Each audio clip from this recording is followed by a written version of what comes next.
السلام عليكم ورحمة الله وبركاته. الحمد لله والصلاة والسلام على رسول الله. கரியத்திற்குரிய எல்லாம் அல்ல அல்லாஹ்வின் நல்லடியார்களே, பாசத்திற்குரிய இஸ்லாமிய பெரியோர்களே, தாய்மார்களே, மிகுந்த மரியாதைக்குரிய இஸ்லாமிய மார்க்க அறிஞர் பெருமக்களே, ஆலிமா பட்டம் பெறக்கூடிய அருமையான சகோதரிகளே, மதரசாவினுடைய முதல்வர், ஆசிரியர்கள், மாணவர்களே, மாணவிகளே, அல்லாஹ்வுடைய மாபெரும் கிருபையினால் மர்லாந்து ரஹ்மான் மகளிர் அரபிக் கல்லூரியில் 11ஆம் ஆண்டு துவக்க விழாவும் 8ஆம் ஆண்டு ஆலிமா பட்டமளிப்பு விழாவும் சீரும் சிறப்புமாக நடைபெற்றுக் கொண்டிருக்கிறது. ஒவ்வொரு ஆண்டும் இந்த பட்டமளிப்பு விழாவிலே நான் கலந்து கொண்டாலும் கூட இந்த ஆண்டு நான் கலந்து கொள்வதிலே மிகவும் மகிழ்ச்சி அடைகின்றேன். அதற்கு காரணம், எங்களது திருநெல்வேலி டவுன் வியனாமான உம்மா பள்ளியிலே முஅத்தீனாக பணியாற்றக்கூடிய பாசத்திற்குரிய அருமையான சகோதரர் ஜாகிர் ஹுசைன் அவர்களின் செல்வ புதல்வி ஃபாத்திமா சபரீன் அவர்களும் ஆலிமா பட்டம் பெறுகிறார்கள். அவர்கள் உட்பட 5 சகோதரிகள் ஆலிமா பட்டம் பெறுகிறார்கள் என்பதை மகிழ்ச்சியோடு நான் தெரிவித்துக் கொள்கின்றேன்.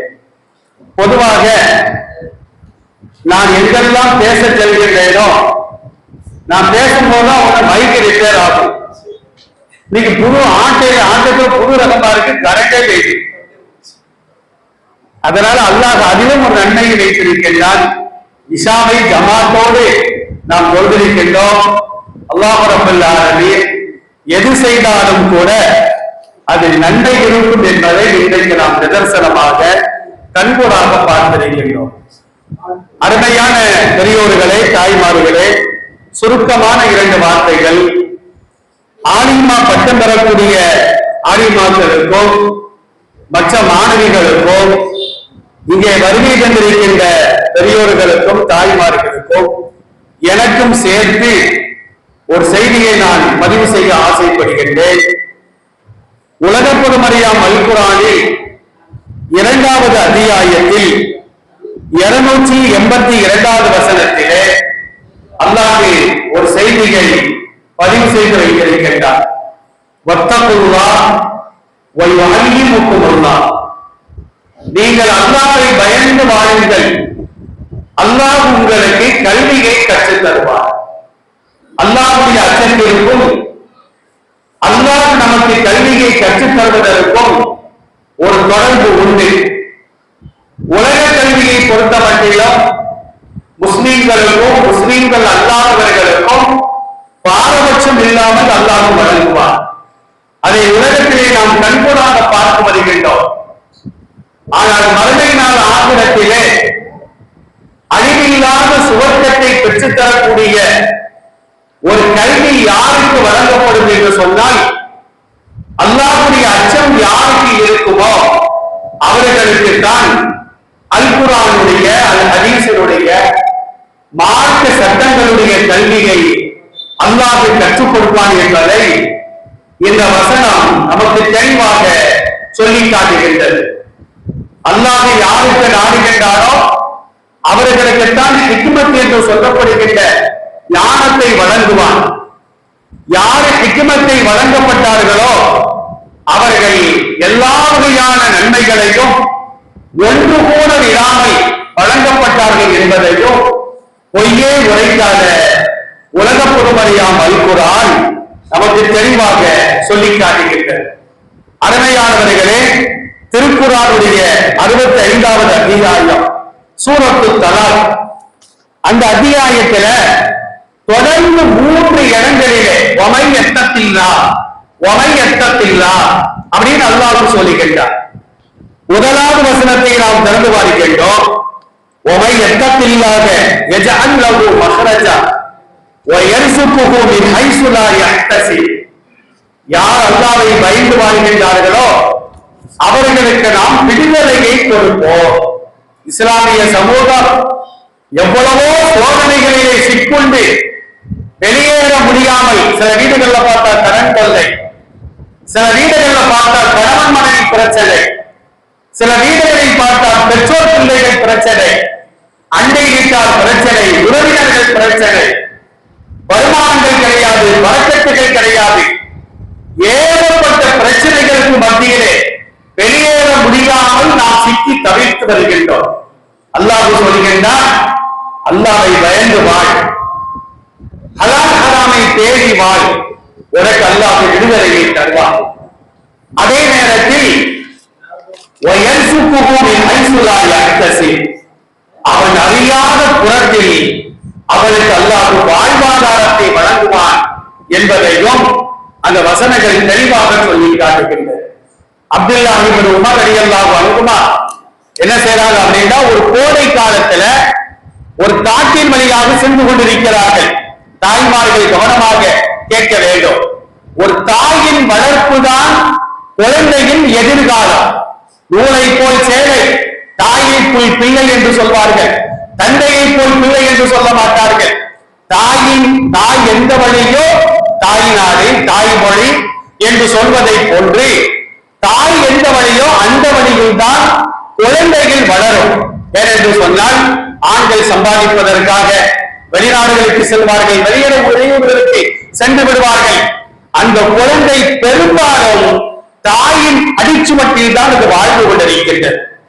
அப்ப அப்துல்லாஹ் இப்னு உமர் ரலியல்லாஹு அன்ஹுமா ஒரு கோடை காலத்துல காட்டின் வழியாக செல்லும் பொழுது அவங்களுக்கு கடுமையான பசி. ஒரு மரத்தடியில உட்கார்ந்து சாப்பாடு பொட்டலத்தை திறப்பாங்க. ஒரு சிறுவன் ஆடுகளை மேய்த்துக் கொண்டிருப்பான். அந்த சிறுவனை அழைப்பார்கள், சாப்பிட வாப்பா தம்பிங்க. அப்ப அவன் சொல்வான், பெரியவர்களே, நான் நோன்பு வச்சிருக்கிறேன், அது ரமலானுடைய காலம் அல்ல, நான் நோன்பு வைத்திருக்கின்றேன், நீங்கள் சாப்பிடுங்கள் என்று சொன்னவுடன் அப்துல்லாஹ் இப்னு உமர் ரலியல்லாஹு அன்ஹு அவர்களுக்கு ஆச்சரியமாக இருக்கும். அவனை சோதிப்பதற்காக அவங்க என்ன செய்வாங்கன்னா, தம்பி எனக்கு ஒரு ஆடு தேவைப்படுது, ஒரு ஆடு தான், அதற்குண்டான பணத்தை நான் தந்துருந்தேன். அந்த இடையன் சொல்வான், பெரியவர் அவர்களே, இந்த ஆடுகளை மேய்ப்பவன் தான் நான், இந்த ஆட்டிற்கு சொந்தக்காரர் பக்கத்து ஊரிலே இருக்கின்றார், உங்களுக்கு தேவைப்பட்டால் சொல்லுங்கள், அவரிடம் சென்று பணத்தை ஒப்படையுங்கள், நான் ஆட்டை தருகின்றேன்.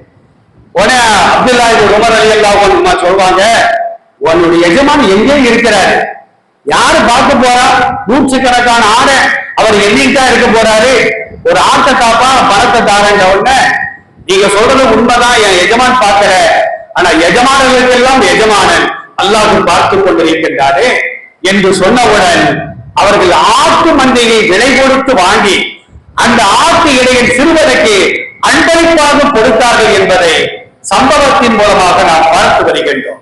அதான்